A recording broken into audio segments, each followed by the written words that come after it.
네, 전국에 계신 경찰대 편입 수험생 여러분, 안녕하세요. 저는 도편사 편입논술학원 그리고 미드스타 편입학원에서 경찰대 편입 언어논리 강의를 담당하고 있는 김현순 선생님입니다. 지난 시간에 이어서 5월 16일 날 공개된 경찰대학교 편입시험 언어논리 공식 예상 문제에 대한 해설을 계속 진행해 보려고 합니다. 제가 이제 5월 20일 금요일 같은 경우에는 미스터 편입학원 강남 캠퍼스에서 25문제 전체에 대한 해설을 라이브로 진행을 했었는데요. 이제 물론 그것도 뭐 편집을 해가지고 공개할 예정이기는 하지만 이렇게 아이패드로 한 문제 한 문제씩 좀 끊어가지고 유형별로 해설을 해드리는 것도 의미가 있겠다 싶어가지고 계속 시리즈로 해설 강의를 이어나가려고 합니다. 그래서 지난 시간에는 제가 이제 주로 그 독해 문제죠. 1번 문제와 5번 문제, 그러니까 경찰대학교가 분류한 기준에 따르면 언어 이해형 문제에 대한 해설 강의를 찍었는데 그때도 말씀드린 것처럼 이 예제 문제에서는 언어 문제보다 논리 문제의 비중이 2배 정도 더 높다라고 말씀을 드렸어요. 시험 과목이 언어 논리인데 언어라는 측면보다는 논리라는 측면이 강하게 출제된 시험이라고 말씀을 드렸고요. 그래서 오늘은 논리 문제를 해설할 건데 제가 논리 문제에 대한 해설을 2차례에 걸쳐서 하려고 해요. 그래서 오늘은 8번, 9번, 10번 문제가 논리 게임 문제거든요. 경찰대에서는 이것을 논리 퍼즐 문제라고 이름을 붙였는데 이 논리 게임 문제에 대한 해설을 먼저 좀 한 다음에 그다음에 다음 시간에는 논리 게임을 제외한 중요한 논리 문제들에 대해서 또 해설을 해보도록 하겠습니다. 자, 8번, 9번, 10번 이렇게 연속으로 이제 논리 게임 문제인데 저는 논리 게임 문제 같은 경우에는 가급적이면 장문 독해로 넘어가기 전에 그러니까 다른 문제를 먼저 풀고 나중에 푸는 것을 권해드립니다. 자, 왜 그러냐면 간단하게 조금 정리를 하면 이 논리 게임 혹은 논리 퍼즐 문제는요. 크게 2가지 형태로 분류를 할 수가 있어요. 크게 2가지 형태로 분류를 할 수가 있는데 첫 번째 형태는 닫힌 문제가 있고 두 번째 형태는 열린 문제가 있습니다. 닫힌 문제와 열린 문제의 차이는 뭐냐? 닫힌 문제는 문제에서 조건이 주어지잖아요. 문제의 조건에 따라 사고를 하면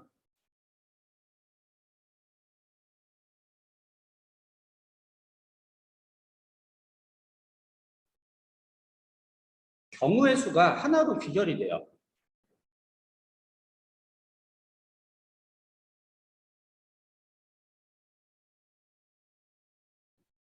쉽게 말해서 답이 하나인 거죠. 답이 하나이기 때문에 그냥 문제에서 시키는 대로 여러분들이 그 로직을 따라서 실행을 하시면 어렵지 않게 풀 수가 있어요. 근데 열린 문제가 조금 까다로운데 열린 문제는 어떤 특징이 있냐면 문제의 조건에 따라 사고를 한다 하더라도 경우의 수가 좁혀지기는 하지만 하나로 귀결되지는 않습니다. 경우의 수가 최소한 2개 이상이 나와요. 그러니까 무엇이 답인지를 확정할 수 없는 상태에서 보기나 선지를 봐야지 이제 맞고 틀리고를 판단할 수 있는 거예요. 그 열린 문제가 조금 까다로운데 다행히도 저는 이게 꼭 다행인지는 모르겠지만 이번 경찰대 언어논리 시험에서 논리 게임은 전부 이 닫힌 문제로만 출제가 됐어요. 열린 문제가 출제가 안 됐어요. 자, 그런데 실제 시험에도 열린 문제를 출제하지 않을 것이라고는 그 누구도 장담할 수가 없습니다. 왜냐하면 난이도를 조절하기 위해서 조금 더 어렵게 내야겠다 싶으면 충분히 열린 문제를 출제할 수가 있거든요. 실제로 5급 피셋, 그 다음에 리트 추리논증 같은 경우에는 이 열린 문제가 상당히 자주 출제가 됩니다. 그래서 논리 게임을 공부하시는 분들은 이 문제만 가지고 절대 연습하시면 안 되고 리트나 피셋에 출제되었던 열린 형태의 문제까지도 공부를 해보셔야 합니다. 자, 그러면은 일단 문제를 풀어보도록 할 건데 8번은 논리 게임의 문제 형태를 띠고는 있지만 실질적으로는 이것은 정원 3단 논법 문제라고 할 수 있습니다.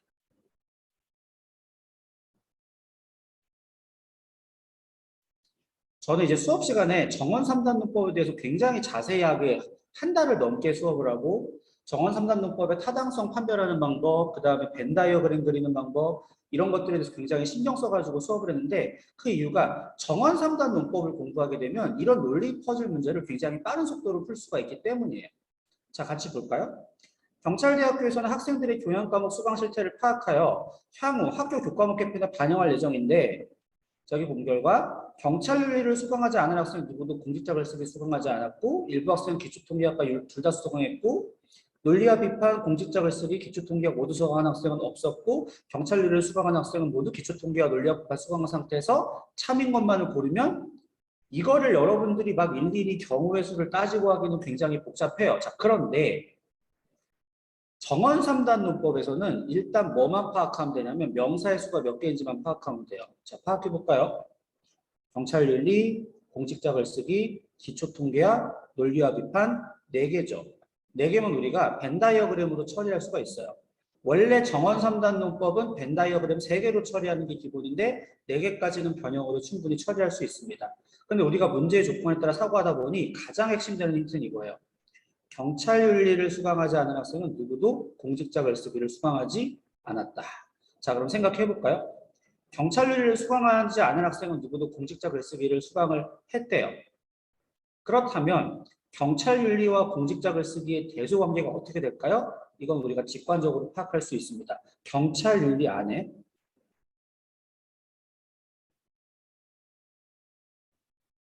이렇게 공직자 글쓰기가 들어있는 거죠. 제가 약어로 그냥 공직자라고 쓸게요. 알아만 보면 되니까. 이렇게 벤 다이어그램을 그릴 수가 있고, 그러면 이제 정원 3단 논법을 공부하신 분들은 얘는 그냥 정원 3단 논법 문제로 바뀌었다는 걸 알 수가 있습니다. 왜냐하면은 정원 3단 논법에서 벤 다이어그램을 그리는 원리에 따라 여기에 이렇게 기초 통계학 그려주시고, 여기에 논리와 비판을 그려주시면 되는데, 이때 주의사항이 그릴 때 경찰윤리와 공직자 글쓰기를 모두 포섭하도록 그려야 되기 때문에 그림이 이렇게, 그 다음에 이러한 형태로 나와야 됩니다. 그러면은 벤 다이어그램에서 포섭되지 않은 영역이 하나도 없게 돼요. 제가 항상 수업 시간에 강조하는 게 정원 3단 논법 문제는 그냥 벤 다이어그램만 잘 그리면 무조건 풀 수 있다. 근데 여기서 제가 정원 3단 논법의 처음부터 끝까지 다 이 제한된 시간에 설명드릴 수는 없고, 저는 여러분들이 정원 3단 논법 당연히 공부하셨다는 전제 하에 지금 이 해설을 하는 거고, 만약에 내가 지금 시점에서 경찰대 언어논리 공부를 하는데 정원 3단 논법이 뭔지 모른다. 그럼 빨리 논리학 기초부터 다지셔야 됩니다. 자, 그림을 그렸으니까 이제 우리는 확인만 하면 돼요. 먼저 경찰윤리를 수강하지 않은 학생은 누구도 공직자 글쓰기 수강하지 않았다는 것은 그림으로 그렸고, 그 다음 일부 학생들은 기초통계학과 경찰윤리를 둘 다 수강했다? 라는 학생이 있다라는 거니까 X로 존재 표시를 하는데, X가 있을 수 있는 영역의 범위의 경우의 수는 총 4개죠. X가 여기 있을 수도 있고, 여기 있을 수도 있고, 여기 있을 수도 있고, 여기 있을 수도 있죠. 이게 뭡니까? 기초통계학과 기초통계학과 경찰윤리를 모두 수강한 학생들의 존재할 수 있는 범위인데, 이 넷 중에 어디에 존재하는지는 모르기 때문에 이렇게 직선으로 이렇게 연결을 해주면 되죠. 그렇죠? 이거 기본적인 내용이죠. 그 다음 논리와 비판, 공직자 글쓰기, 기초통계학을 모두 수강한 학생은 없었다라고 했기 때문에 어디를 지워주면 되냐면, 자, 빨간 펜으로 지울게요. 여기를 이렇게 지워주면 되네요. 자, 여기를 이렇게 지워주는 순간 X의 범위가 3개로 축소가 되네요. 그 다음 경찰윤리를 수강한 학생은 모두 기초통계학과 논리와 비판을 수강했다는 얘기는 경찰윤리를 수강한 학생은 모두 기초통계학도 수강하고 논리와 비판도 수강하고라는 얘기니까 어디를 지어주면 될까요? 경찰윤리를 수강한 학생 중에서 기초통계학과 논리와 비판 모두를 수강하지 않은 학생들의 영역을 지어주면 되니까 빨간색으로 제가 쓴 부분 중에서 이렇게 다 지워주면 되네요. 이렇게 싸그리 날리면 결국 X의 존재 범위가 딱 하나로 확정되죠? 여기입니다. 여기. 그렇죠? 이 영역에 X가 확실하게 존재하는 것이고, 그 다음 빗금친 부분에는 아무것도 존재하지 않는다가 벤 다이어그램의 원리죠? 이 상태에서 우리 바로 선제 판단하면 됩니다. 기억. 논리와 비판을 수강하지 않는 학생이 있는지는 알 수 없어요. 왜냐하면 X가 확정되는 영역에서는 보시면 뭐가 있습니까?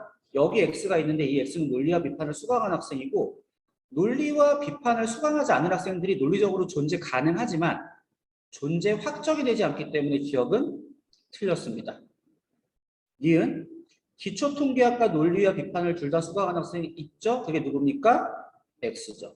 맞고요. 디귿 기초통계학과 공직자 글쓰기를 둘 다 수강한 학생은 없다라고 했는데, 자 보시면 둘 다 수강한 학생의 범위가 전부 벤 다이어그램에서 빨간 빗금으로 삭제되어 있으니까 디귿도 맞죠? 정답은 4번. 그럼 여기서 우리가 뭘 할 수 있냐면 애초에 공직자 글쓰기를 수강한 학생이 한 명도 없다라는 것을 알 수 있어요. 그러니까 공직자 글쓰기는 수업이 개설은 되었지만 뭐 정원 미달로 폐강이 되었던 거죠. 그러니까 여기서 우리가 또 알 수 있는 것이 존재함 축이 현대적 해석에서는 현대적 해석에서는 정원 명제에 대해서 존재함 축을 한다 하지 않는다 하지 않는다. 전통적 해석에서는 아리스토텔레스 논리학에서는 정원 명제에 대해서 존재함 축 하는 것으로 받아들이고, 부울 이후에 프레겔 러셀 이후에 현대 논리학에서는 정원 명제에서 존재함 축을 하지 않는 것으로 받아들이는데, 제가 수업 시간에 뭐라고 강조하냐면 수험적 판단 기준은 존재함 축을 하는 것이다, 안 하는 것이다, 하지 않는 것이다. 그래서 이 경우에도 공직자 글쓰기에 대한 존재함 축이 있다, 없다, 없다라는 것이 그대로 확인될 수가 있습니다. 여러분들이 만약에 이 문제를 이렇게 정원 3단 논법으로 접근하지 않고 푼다면 굉장히 까다로운 문제가 될 수 있는데, 저는 정원 3단 논법의 형태로 벤 다이어그램을 그려가지고 매우 깔끔하게 풀어드렸어요. 그리고 이 방식이 가장 정확하고 실전에서 빠르게 문제를 풀 수가 있는 방식이에요. 여러분도 이렇게 풀 수 있도록 훈련을 하셔야 되고, 그러려면 정원 논리를 비롯한 기초 논리학 공부는 필수입니다. 어느 논리를 위해서 기초 논리학 공부는 필수고, 제가 수업 시간에 그래서 이런 내용들을 굉장히 강조를 하고 있어요. 자, 그렇게 해서 18번 문제를 간단하게 처리를 했고, 그 다음에 9번으로 넘어가면, 자, 9번이 전형적인 논리 게임 문제인데, 논리 퍼즐 문제인데, 문제의 조건에 따라 사고하면 답이 하나로 떨어지는 닫힌 문제입니다. 다만 시간이 좀 걸릴 수가 있기 때문에 이제 나중에 푸는 것이 좋다라고 말씀드리는 것이고, 다음 원칙을 따를 때 반드시 참인 것만을 보기 위해서 모두 고르면, 경찰대학 체육대회 태권도 단체전에서 새벽기후 사무팀이 우승하여 의류상품권 한우 세트, 스마트폰, 명품 지갑, 구두 세트. 선물이 되게 빵빵하네요. 자, 그런데 원칙을 세워 우승 상금을 나누기로 했는데, 스마트폰을 갖는 사람은 다른 상품을 가질 수 없고, 다른 두 사람은 남은 네 상품을 4개씩 가진대요. 그러니까 스마트폰 가진 사람 1명, 나머지 2명이 2개씩 나눠 가지는 거예요. 선물이 5개니까. 자, 그런데 이런 조건이 있네요. 의류 상품권을 갖는 사람은 구두 세트를 갖지 않고, 구두 세트를 갖는 사람은 명품 지갑을 갖지 않는다.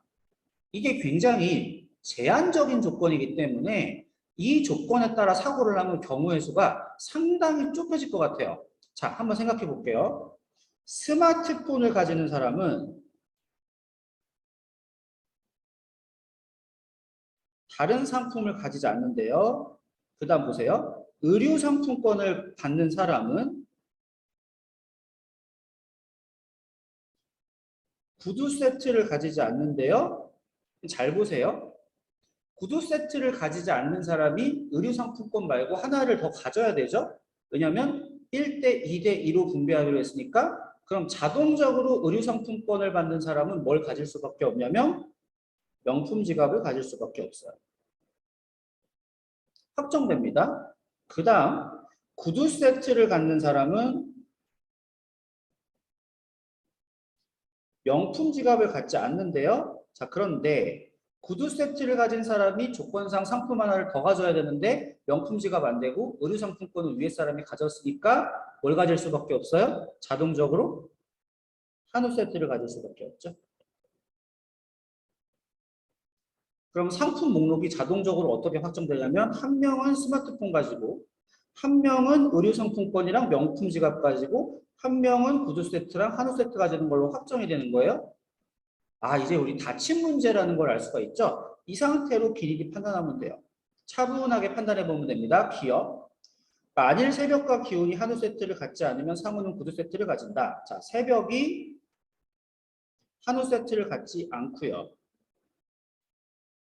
기온이 한우 세트를 갖지 않고요. 그럼 상호가 과연 구두 세트를 가지냐의 문제인데 잘 생각을 해보시면 상호가 스마트폰을 가질 수 있을까요? 상호는 스마트폰을 가질 수 없어요. 왜 그러냐면 상호가 스마트폰을 가지면 문제의 조건에 의해서 새벽과 기온 중에 적어도 한 명이 한우 세트를 가져야 되는데 둘 다 한우 세트를 가지지 않는다고 했기 때문에 스마트폰은 새벽이 가지거나 기온이 가지거나 해야 돼요. 근데 잘 생각을 해보면 스마트폰을 새벽이 가지는지 기온이 가지는지는 상관이 없어요. 왜냐하면 새벽이나 기온이나 한우 세트를 갖지 않는다는 점에서 동일하기 때문에 새벽이 스마트폰을 가지는 거나 기온이 스마트폰을 가지는 거나 논리적으로는 아무런 차이가 없습니다. 그럼 그냥 편의상 새벽이 스마트폰을 가진다고 해보면 누가 자동적으로 한우 세트 가져야 돼요? 상호가 자동적으로 한우 세트 가져야 되죠. 기온은 한우 세트 못 가지니까. 그 다음에 한우죠. 한우 세트를 가지는 사람은 문제의 조건에 의해서 자동적으로 뭘 가지게 돼요? 구두 세트를 가지게 되고 남은 기운이 자동적으로 뭘 가지게 됩니까? 의류 상품권이랑 명품 지갑을 가지게 되죠. 따라서 새벽과 기운이 한우 세트를 갖지 않으면 상호는 구두 세트를 확정적으로 가지게 되니까 기억은 맞는 진술이에요. 여기서 새벽과 기운이 상품을 가지는 게 뒤바꿔도 상관이 없습니다. 그 다음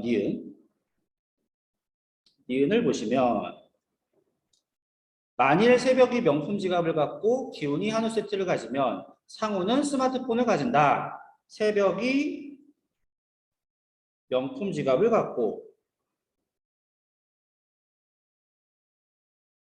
기훈이 한우 세트를 가지면 상호는 스마트폰을 가지는가? 자, 새벽이 명품 지갑을 가진다면 문제의 조건에 의해서 자동적으로 의류 상품권을 가지게 되고 기훈이 한우 세트를 가지게 되면 문제의 조건에 따라서 자동적으로 구두 세트를 가지게 되고 남은 상호는 자동적으로 스마트폰을 가질 수밖에 없으므로 맞습니다. 니은도 지금 만일 새벽이 스마트폰을 갖고 기훈이 의류 상품권을 가지면 상호는 한우 세트를 가지는가? 해보면 되죠. 새벽이 스마트폰을 갖고 기훈이 의류 상품권을 가지면 상호가 한우 세트를 가지는가 해서 기훈이 의류 상품권을 가지면 문제의 조건에 자동적으로 명품 지갑도 가지게 되고요. 그 다음 상호는 자동적으로 뭐와 뭐를 가질 수밖에 없냐면 구두 세트와 한우 세트를 가질 수밖에 없네요. 그러니까 한 상호가 한우 세트 가지는 거 맞죠? 디귿도 맞으니까 기억, 니은, 디귿 전부 맞으니까 정답은 5번 되겠습니다. 어때요? 문제의 조건에 따라서 사고하니까 경우의 수가 하나로 확정이 되고 그 확정된 경우의 수를 선지에 차분히 넣어놓으면 답이 딱 떨어지니까 9번은 닫힌 문제가 되겠죠. 논리게임 중에서는 난이도가 높은 편이 아니지만 이걸 근데 빠르게 풀 수는 또 없어요. 그렇기 때문에 충분한 시간을 할애해서 시간 투자를 해주셔야 됩니다. 자, 그 다음에 마지막 10번 문제 볼게요. 10번이 이제 어떤 문제냐면 두 가지를 구분하는 건데 진술과 범인을 구분하는 문제예요. 그러니까 이 사람의 진술이 참인지 거짓인지 그 다음에 이 사람이 범인인지 아닌지를 구분하는 문제인데 이게 사실 논리게임에서 단골로 출제되는 문제예요. 리트나 피셋에 굉장히 많이 출제됩니다. 왜 그러냐면 두 가지 범주를 다 따져봐야 되거든요. 진술이 참 거짓인지 따져봐야 되고 이 사람이 범인인지 아닌지도 굉장히 헷갈리게 두 가지 범주에서 판단해야 되니까 원래 이게 어려운 문제인데 이 10번 문제 같은 경우에는 상대적으로 조금 쉽게 답이 나올 수 있는 문제예요.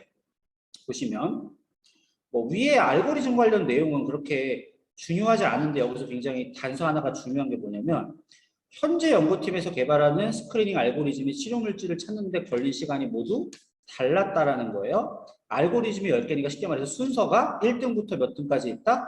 10등분까지 있다. 이게 새벽 기운 상호 일람의 참고적 판단에 굉장히 중요한 단서가 됩니다.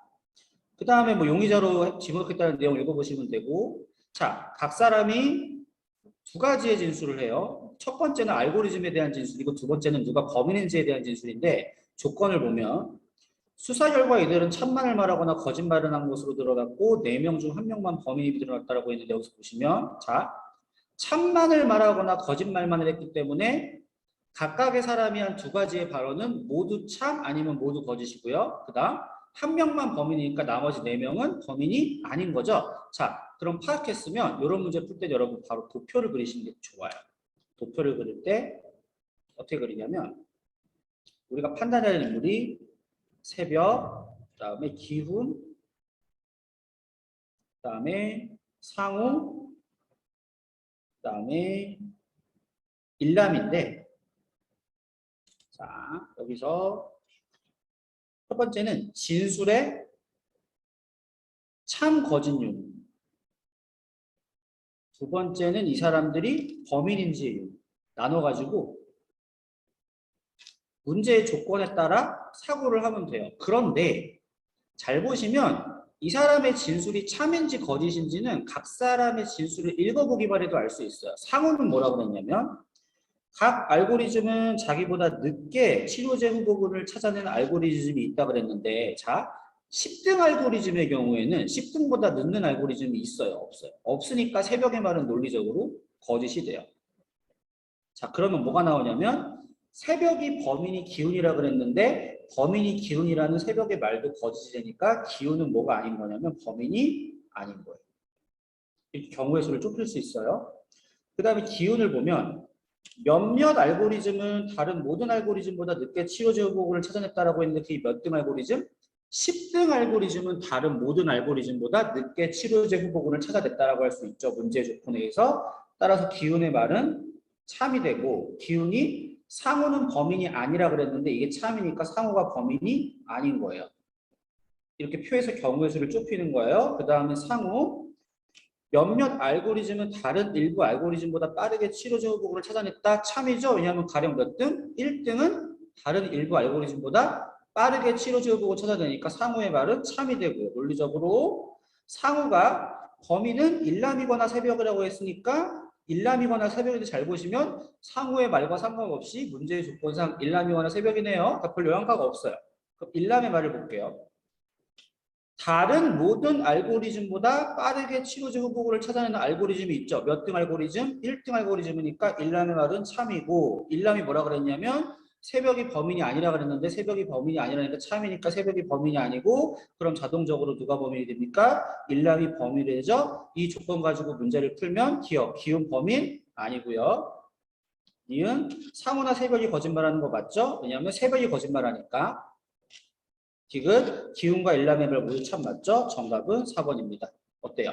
문제의 조건에 따라 사고하니까 경우의 수가 하나로 좁혀지면서 정확하게 답이 떨어지고요. 그 다음에 처음에 풀어봤던 8번 문제 같은 경우에는 논리 퍼즐 문제처럼 보이지만 실질적으로는 정원 3단 문법의 형태로 벤 다이어그램 그려서 풀 수 있는 문제이기 때문에 여러분들은 이런 것도 대비를 해서 이 논리 게임 3문제, 뭐 실전에서 무조건 3문제가 출제될 거라는 보장은 없지만 모두 충분한 시간을 투자한다면 맞출 수 있다라고 생각을 해야 되고, 그 다음에 비록 이 예시 문제에서는 출제가 안 됐지만 열린 문제가 출제되는 경우에도 맞출 수 있도록 훈련을 해 주셔야 되겠습니다. 자, 아시겠죠? 그래서 지금까지 8번, 9번, 10번 논리게임 문제에 대한 해설을 마쳤고요. 다음에는 다른 논리 문제는 해설로 여러분을 찾아오도록 하겠습니다. 네, 그럼 여러분 이제까지 들어주셔서 감사드리고, 저는 도편사 편입논술학원 그리고 미드스타 편입학원에서 경찰대 편입 언어 논리를 강의하고 있는 김현수 선생님이었습니다. 수험생 여러분 안녕히 계세요.